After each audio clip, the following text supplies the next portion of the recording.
Olá a todos e todas, você que está assistindo esse vídeo. Esse vídeo faz parte do seminário da disciplina Comunicação, Informação e Conhecimento do Programa de Pós-Graduação em Ciência da Informação da UFBA. Dentro da nossa programação, eu vou tratar do assunto Educação à Distância no nosso seminário. A discussão será no dia 22, do tema Educação à Distância, Informação, Comunicação e Conhecimento. A ideia é uma pequena reflexão a respeito de conhecimento interno e conhecimento externo, conhecimento tradicional ou clássico e conhecimento informado, a teoria da informação e a teoria da comunicação, o diálogo como uma concepção constitutiva da EAD, uma breve retrospectiva da EAD, a expansão da EAD e os desafios da EAD na pandemia Covid-19. Conta o mito do deus Tote que ele se apresentou ao rei de Tebas, no Egito, o deus Thamus, para falar de suas grandes invenções. E o deus Thamus quis saber sobre a utilidade de cada uma. Ao apresentar a escrita como uma de suas maiores invenções, Tote diz a Thamus: "Esta arte, caro rei, tornará os egípcios mais sábios e lhe fortalecerá a memória. Portanto, com a escrita, inventei um grande auxiliar para a memória e a sabedoria." Entretanto, Thamus, ironicamente, diz a Tote: "Tal coisa tornará os homens esquecidos, pois deixarão de cultivar a memória, confiando apenas nos livros escritos. Só lembrarão de um assunto exteriormente e por meio de sinais, e não em si mesmos. Logo, não inventaste um auxiliar para a memória, mas apenas para a recordação. Transmite aos teus alunos uma aparência de sabedoria e não a verdade, pois eles recebem muitas informações sem instrução e se consideram homens de grande saber, embora sejam ignorantes na maior parte dos assuntos." A questão desse mito não é exatamente uma exaltação da oralidade em relação à escrita, mas o que está sendo colocado em oposição à escrita é o saber interno, consciente, que é diverso do saber externo produzido pela escrita. Nesse sentido, nós podemos fazer uma aproximação em relação à forma como nos sentimos e nos comportamos diante da internet, das tecnologias, dos recursos midiáticos, e por vezes nos esquecemos da capacidade do ser humano para o pensamento crítico e reflexivo. Significa dizer que tanto a escrita quanto as tecnologias digitais de informação e comunicação, apesar de serem invenções decisivas quanto à transformação da sociedade, da humanidade, ainda assim são ferramentas para que nós possamos gerar informação e conhecimento. Eu acho que todos nós reconhecemos os impactos das tecnologias digitais de informação e comunicação na educação e nos significados do que entendemos por informação, comunicação e conhecimento. Morin diz que o conhecimento é um fenômeno multidimensional, de maneira inseparável, simultaneamente físico, biológico, cerebral, mental, psicológico, cultural, social. Otto Peters, em seus estudos sobre o conhecimento, transita pelos aspectos sociológicos, psicológicos, filosóficos, da ciência da cognição. Eu gostaria de tratar do conhecimento a partir do significado pós-industrial, que entra para a arena do social. Ou seja, a partir do pensamento de Daniel Bell, entende-se que a sociedade pós-industrial está assentada nos serviços e não mais na indústria, e que a fonte do poder dessa sociedade é a informação. No pensamento de Bell, essa mudança de indústria para serviços afeta a estrutura social, a classe operária diminui e cresce a classe de professores, técnicos, gerentes, servidores públicos, uma massa qualificada, mas que é igualmente assalariada.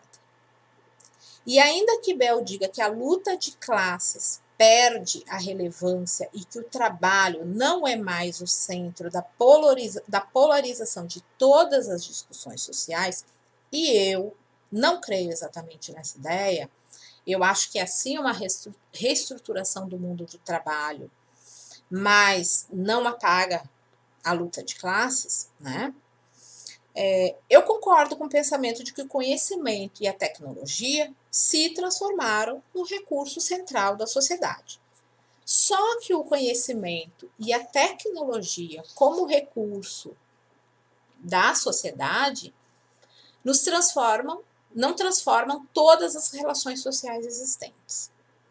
Acredito mais que o conhecimento pode ser tanto fundamento para a solidariedade social, como para a desigualdade social.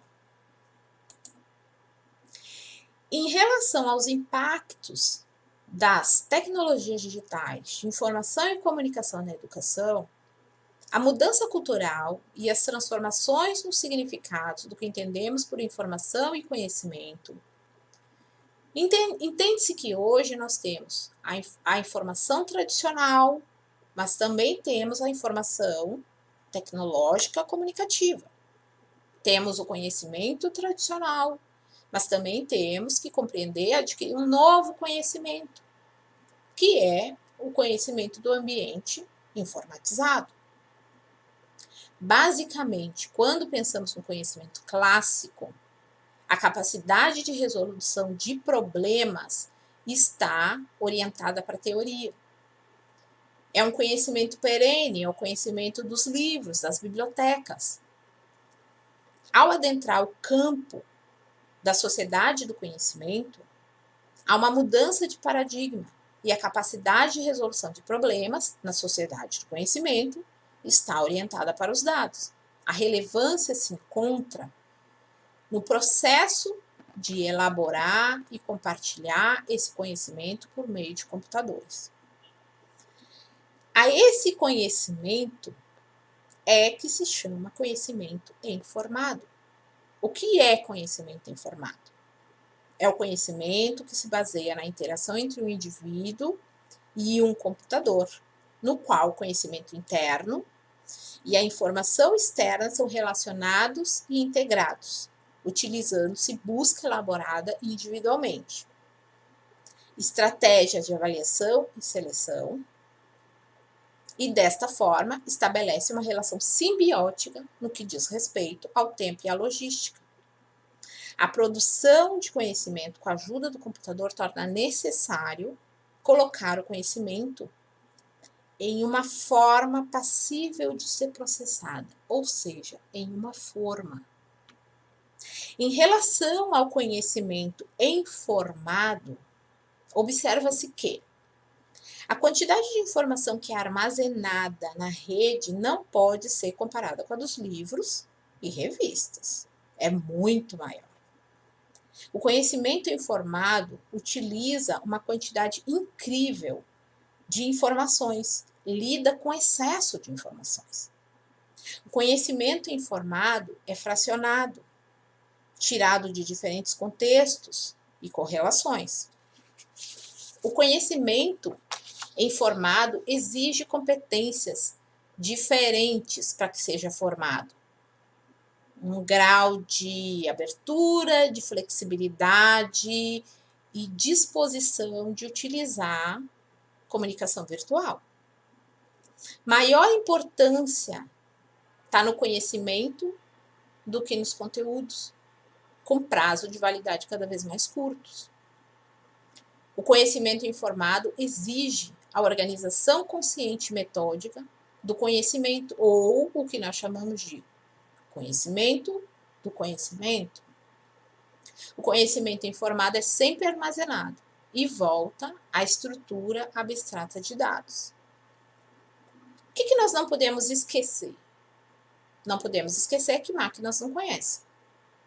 O conhecimento só acontece porque há uma atividade cognitiva capaz de transformar informação em conhecimento. Se nós retomarmos a teoria da informação e a teoria da comunicação, tradicionalmente, elas foram criadas para canais físicos de comunicação, para máquinas e sustentadas pela análise matemática da mensagem ou informação partindo de um emissor para um receptor. Aquela figura que a maioria de nós viu na escola. O emissor, a mensagem e o receptor. Mas o que essas teorias não fazem ou não dizem? Elas não reconhecem a significação e o conhecimento construído pelo significado que se dá à informação. Elas não estão atentas ao fato de que pessoas diferentes vão dar significados diferentes à mesma informação. Que as pessoas fazem associações de acordo com as suas diversas experiências. De acordo com uma concepção paternalista da teoria da comunicação, que nos traz Coelho Neto, uma fonte de informação produz mensagens, um transmissor codifica a mensagem, um canal físico transporta os signos, um receptor recodifica esses signos, um destinatário recebe a mensagem e pode haver ruídos, que podem ser físicos ou semânticos. Vários autores têm trabalhado os limites dessas teorias quando transportadas para a comunicação humana. Mesmo antes das tecnologias digitais de informação e comunicação, e muito mais com o surgimento e expansão das tecnologias e redes de comunicação virtual. E quando falamos em educação, o fato de que os significados e a significação são essenciais no processo de informação e comunicação se tornam indiscutíveis. Porque quando falamos em aprendizagem, falamos fundamentalmente em significação, em compreensão. A respeito da implosão desses conceitos de base da teoria da informação e da teoria da comunicação, cabe salientar que, nesse processo de comunicação que acontece em rede ou no ciberespaço, as categorias que nas teorias da informação e da comunicação aparecem tão distintas se sobrepõem, se mesclam. É como se não existissem mais esses elementos organizados, né, da forma emissor, mensagem, receptor. Elementos começam a se mesclar. Existe uma multiplicidade dos canais e fontes de comunicação no ciberespaço, por onde circula uma infinidade de mensagens e signos. Esse espaço público de comunicação reúne o esquema um para todos da TV e também reúne o esquema um para um do telefone. Isso significa dizer que uma mensagem pode ser enviada a uma ou mais pessoas que a replicam ou respondem e respondem as respostas e assim por diante, formando uma comunidade, uma rede de memória. Outra característica é que onde até então havia um controle institucional sobre produção, circulação, recepção de informação e produtos culturais, de textos, músicas, filmes, produções artísticas, o que se observa no ciberespaço, né, na rede, é que não existe a necessidade de intermediários. Ou, pelo menos, que as pessoas não estão lá aguardando que intermediários as coloquem em contato com informação, ou lhes facilitem de alguma forma as produções. As pessoas produzem, circulam informação, são autoras, produtoras, constroem narrativas e assumem vários papéis no meio social. O que, em alguma medida, sugere uma autogestão. Eu não acho que totalmente, porque ainda existe aquele que detém o domínio econômico da mídia social. Mas volto a dizer, em alguma medida, isso significa pressupor uma comunicação relacional, uma comunicação dialógica. E onde é que essa comunicação dialógica se encaixa na educação à distância? Para entender de diálogo, que é uma das 3 concepções constitutivas da educação à distância, primeiro nós precisamos entender o que é distância transacional. Quando falamos em educação à distância, eu acho que para a maioria das pessoas, a primeira informação que vem à mente é a informação da distância, e nesse caso, distância física. Mas o que a distância transacional nos diz? Ela nos diz que essa distância é um espaço comunicacional, é um espaço psicológico. O diálogo é uma interação ou série de interações. E a estrutura diz respeito à flexibilidade ou não do curso. E essas 2 variáveis é que influenciam a distância transacional: diálogo e estrutura. Por exemplo, vamos examinar a figura da distância transacional. Observemos os 2 extremos verdes mais claros. Na parte de cima, nós podemos ver que quanto mais diálogo e menos estrutura, menor será a distância transacional. E no lado contrário, que quanto menos diálogo e mais estrutura, maior será a distância transacional. E o que é melhor? Mais distância ou menos distância? Em um curso de graduação, é esperado que se tenha menos ou baixa distância transacional. Isso significa que haverá diálogo, mais diálogo, o que proporciona aprendizagem, e menos estrutura, que favorece um curso mais adaptável aos alunos. Mas há outros tipos de curso, em formatos diferentes, há cursos sem tutoria. Por exemplo, então, podemos dizer que a distância transacional é uma variável relativa. Mas retomemos o diálogo. O diálogo é uma interação ou uma série de interações que possuem qualidades positivas que outras interações podem não ter. No diálogo, o valor incide sobre a natureza sinérgica da relação entre as partes envolvidas. Cada parte no diálogo é um ouvinte respeitoso e ativo. Cada uma elabora e adiciona algo à contribuição de outra parte ou partes.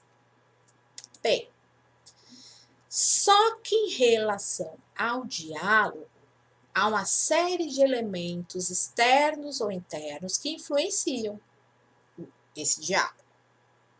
Meios de comunicação, número de alunos por professor, frequência de oportunidade de comunicação, ambiente físico de professores e alunos, filosofia educacional do indivíduo, filosofia do grupo responsável pelo projeto do curso, personalidade, seleção e treinamento de tutores, estilo de aprendizagem. Então, não é exatamente aquilo que nós vimos em relação a emissor, mensagem e receptor. Ou seja, o diálogo não é uma troca de instruções, nem para transmitir informações pontuais. Ele ocupa uma função pedagógica. Fica claro que o diálogo não é transferência de informação. O diálogo é um componente elementar na educação à distância, que, interagindo com a estrutura, favorece com que o aluno tenha mais ou menos autonomia. Para fazer uma reflexão sobre a educação à distância na pandemia, eu trouxe um breve histórico da educação à distância no Brasil. Eu preferi utilizar os 4 períodos estabelecidos por Daniel Mill no artigo de 2016.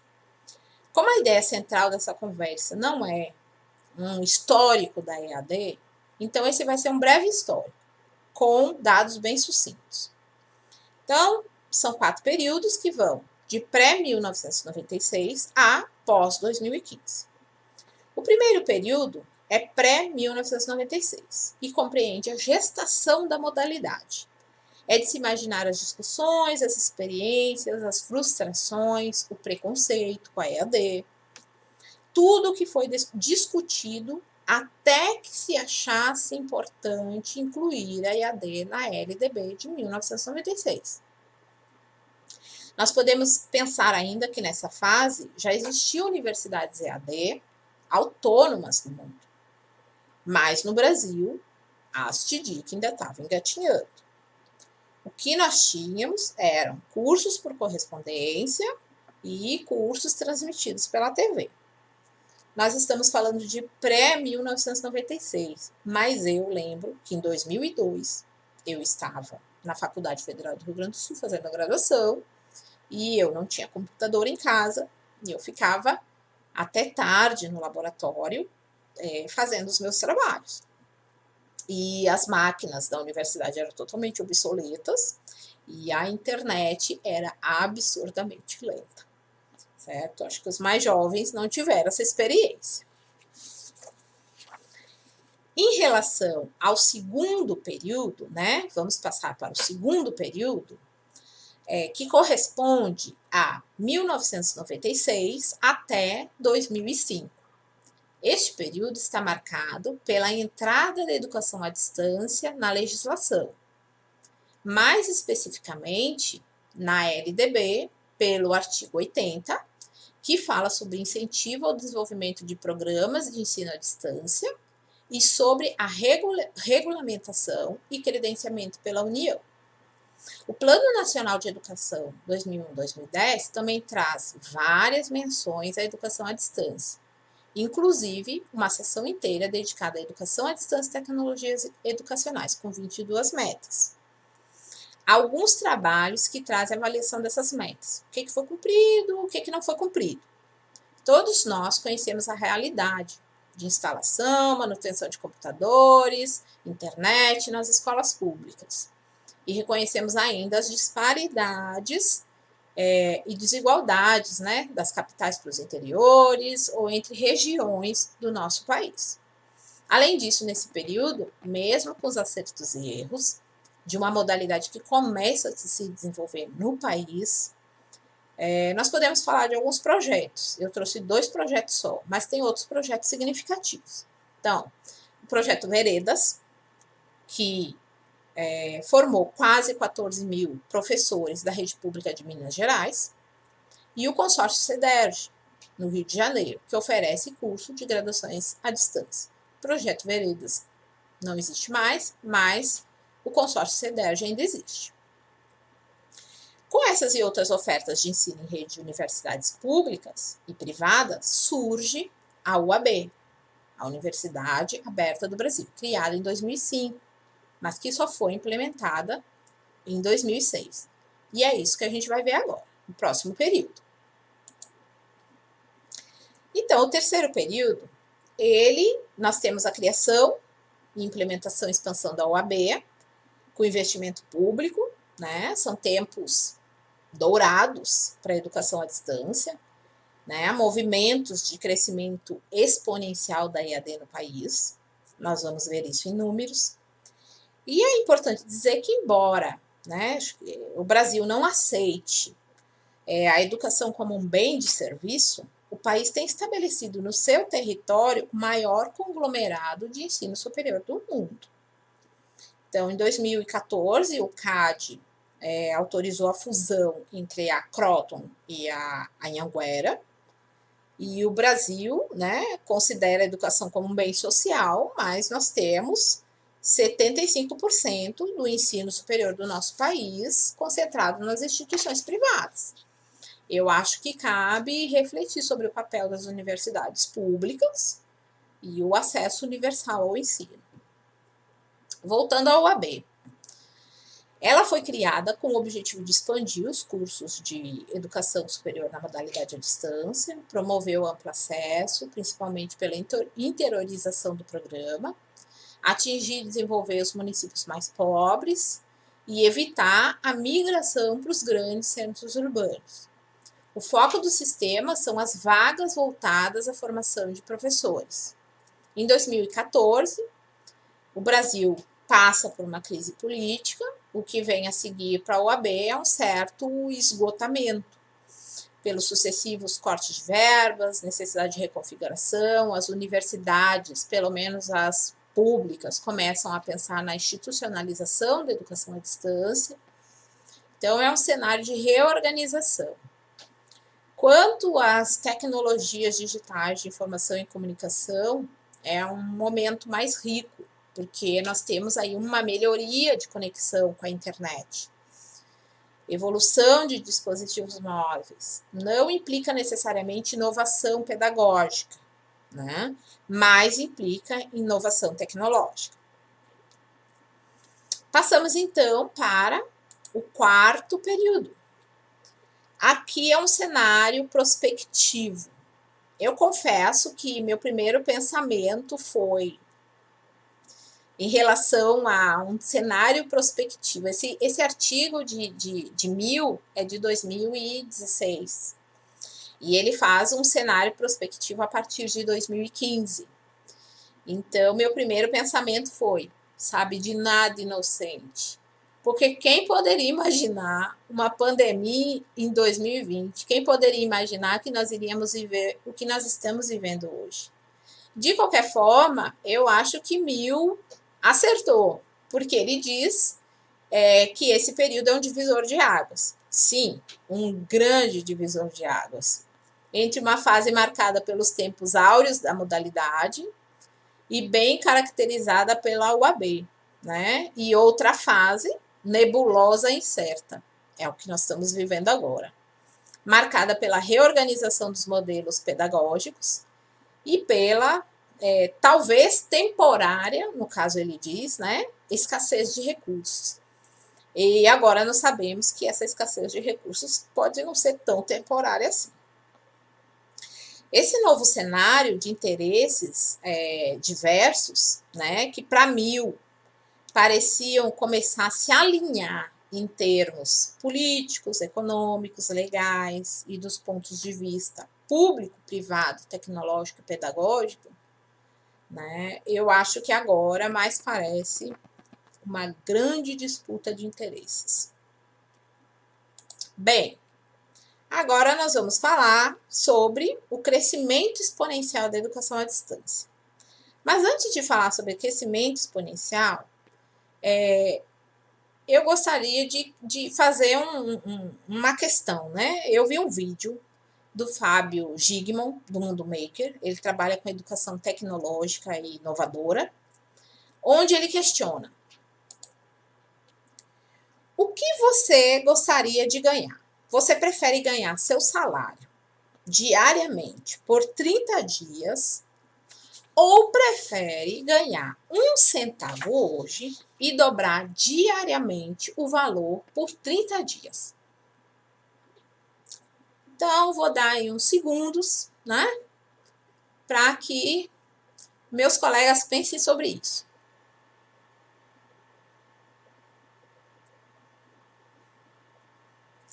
Vamos à resposta?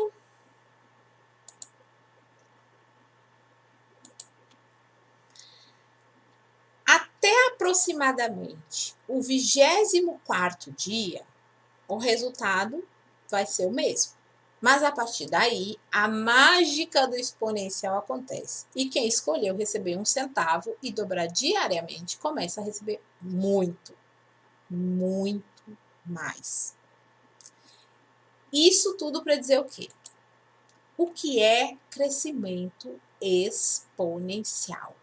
Isso é o crescimento exponencial, certo?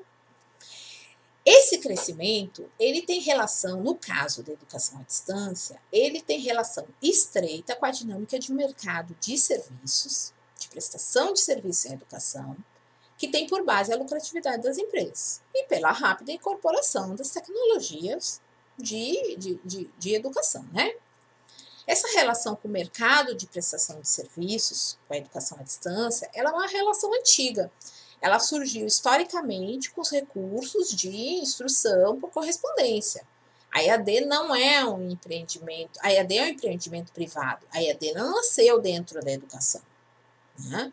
Então, ela veio mediante uma demanda daqueles que não tinham outro meio de se beneficiar da educação mas que precisavam trabalhar. Ela veio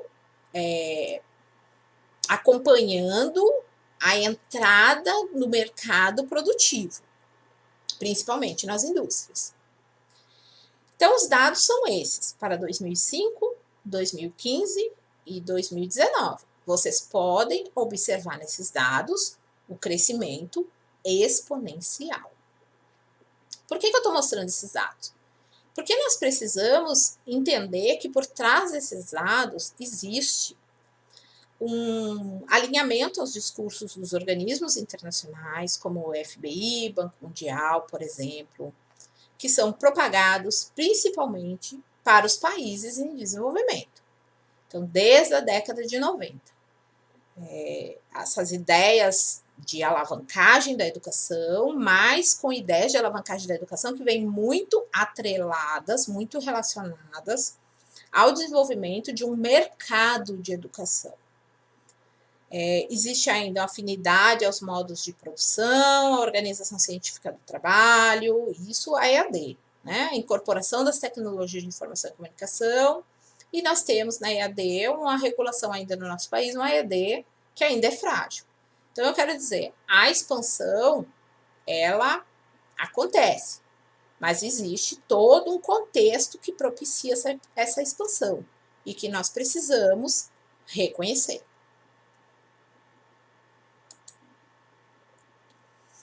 E quais são os desafios da educação à distância na pandemia?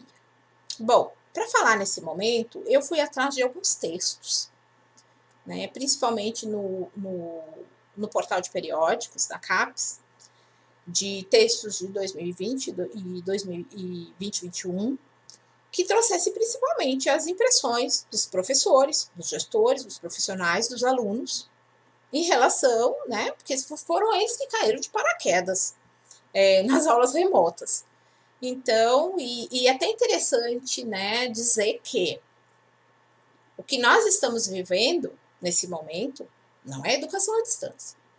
Né? Nós estamos vivendo um modelo emergencial de aulas remotas ou de ensino remoto.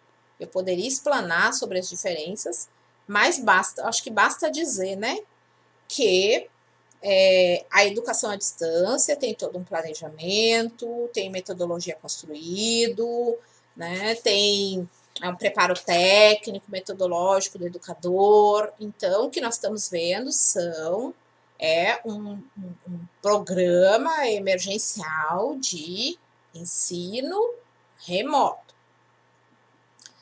Mas eu fui atrás e detectei, né, nos textos algumas dificuldades, alguns desafios. Então, em relação aos professores. Em relação aos professores, nós podemos falar sobre a adaptação dos professores às novas tecnologias, adequação à postura de mediador do conhecimento e não de transferência de conhecimento. Esse professor tem acúmulo de demandas familiares, estamos todos em casa, ou a maioria de nós, ou alguns. O despreparo emocional e pedagógico, a ausência de auxílio financeiro para equipamentos. Em relação a isso, eu gostaria de dizer que eu fui tentar adquirir para fazer essa reflexão, essa conversa. Eu fui tentar adquirir uma câmera. E eu descobri que as câmeras estão 40% a 80% mais caras do que em janeiro deste ano. Isso dependendo do modelo. Eu descobri que nas lojas em Salvador, hoje nós temos câmeras que são câmeras que não são tão boas ou de qualidade, por um valor de muito maior, 60% maior, e câmeras no valor de R$600. São essas câmeras. As lojas têm entre 1 ou 2 modelos, não mais que isso. Isso significa dizer que muitas pessoas adquiriram câmeras nesse tempo, certo? Então, retomando. Em relação aos alunos, dificuldade de organização de estudo e concentração, quantidade excessiva de conteúdo é uma das questões apontadas pelos alunos, adequação à postura de autonomia, acúmulo de demandas familiares e despreparo emocional e pedagógico. Em relação ao ambiente, canais de comunicação, internet, espaço adequado, equipamentos, dificuldade dos pais no acompanhamento dos filhos em ensino remoto e todo o nosso ambiente econômico-social em crise e desigualdade social. Existe tem uma pesquisa que diz, né, uma pesquisa acho de 2019, mas de 2018, que diz que 58% dos domicílios no Brasil não têm acesso a computadores e 33% não dispõem de internet.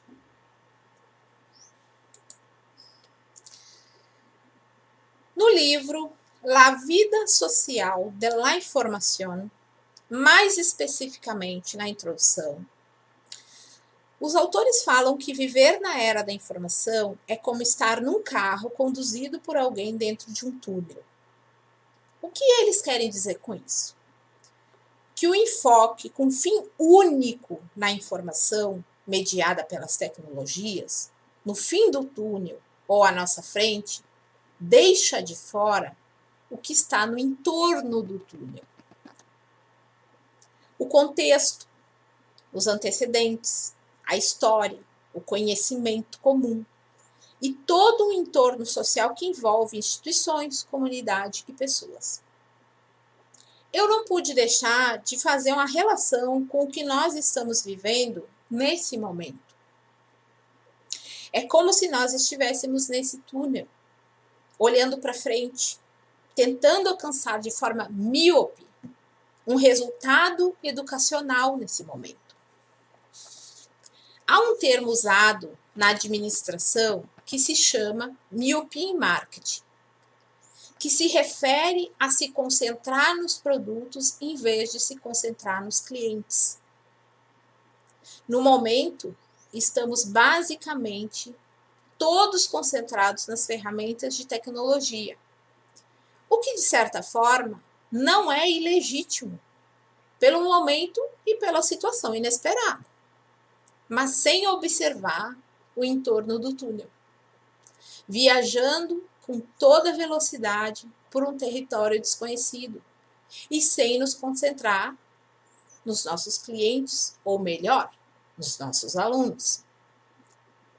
Deixo claro que quando falo da educação, eu falo de maneira geral e que eu reconheço todos os esforços dos professores nesse momento.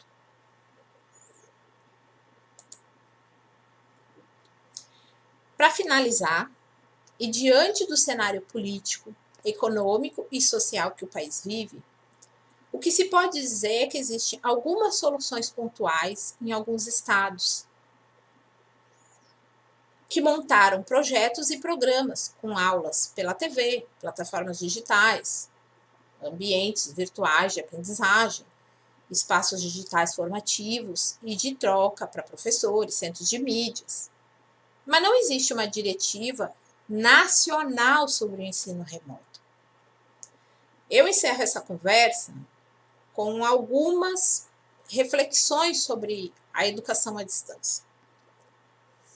É preciso considerar a flexibilidade do modelo de ensino à distância, suplantar a lógica industrialista, utilizar as tecnologias digitais de informação e comunicação para a reinvenção e inovação do aprendizado, e não somente como forma lucrativa de educação em massa, para que tenhamos educação de qualidade.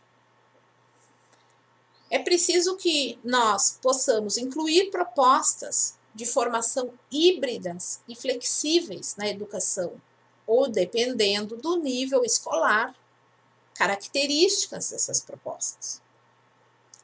Ultrapassar a postura de transferência de informação para favorecer o desenvolvimento da autonomia dos alunos, numa relação professor-aluno, que considere a identidade desses alunos, desenvolva a personalidade, capacidade e o conhecimento. Considerar conhecer as experiências de educação à distância no Brasil e no mundo, os métodos, as técnicas, trocar experiências, trocar tecnologias, compartilhar êxitos. E eu acho que nós estamos vivenciando uma parte disso agora, com tantos professores fazendo vídeos e colocando no YouTube e auxiliando outros professores e outros profissionais. Ensinar e aprender vai além de programas e projetos de aula. A ação educativa está vinculada às ações crítica, política e social, e ao desenvolvimento de sujeitos autônomos. Obrigada e até a próxima.